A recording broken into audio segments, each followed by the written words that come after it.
insieme, Belluno, le mani!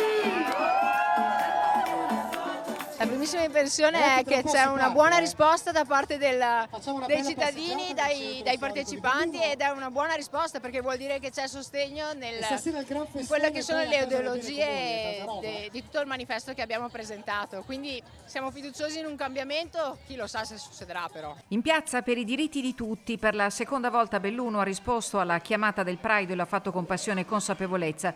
Che si potesse bissare l'affluenza dello scorso anno lo si è intuito dalla partecipazione alle tappe di avvicinamento al grande evento di luglio. Quasi 2000 persone hanno attraversato in corteo le vie del centro. Un tripudio di affetto ha accolto la guest star Vladimir Luxuria, che 30 anni fa a Roma organizzò il primo Pride italiano. Era il 1994 e ho condiviso con il gruppo Ciao, che ha organizzato l'anno scorso il primo Pride a Belluno, l'emozione di chi organizza qualcosa per la prima volta. So che l'anno scorso a Belluno è stata accolta molto bene questo Pride, quindi non direi assolutamente che, per quello che ho potuto sperimentare io, Belluno sia una città ostile, quindi combatto anche contro questo pregiudizio. Con Vladimir Luxuria abbiamo parlato dei diritti, di quanto è stato fatto negli anni per la comunità LGBTQIA+. Se penso al primo Pride nel 94 e penso a oggi, devo dire che sono stati fatti dei passi da geisha, cioè piccolissimi passi. In realtà cosa abbiamo ottenuto?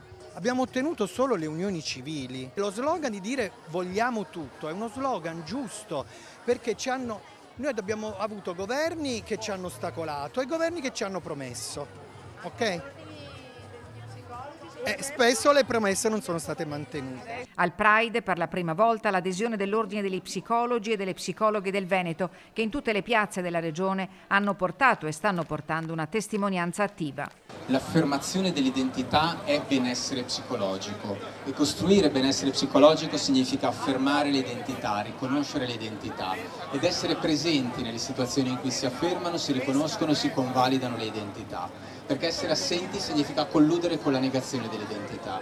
E ogni volta che neghiamo, precludiamo, fingiamo che non ci siano identità articolate, noi stiamo facendo un danno al benessere psicologico individuale ma anche sociale di tutta la comunità.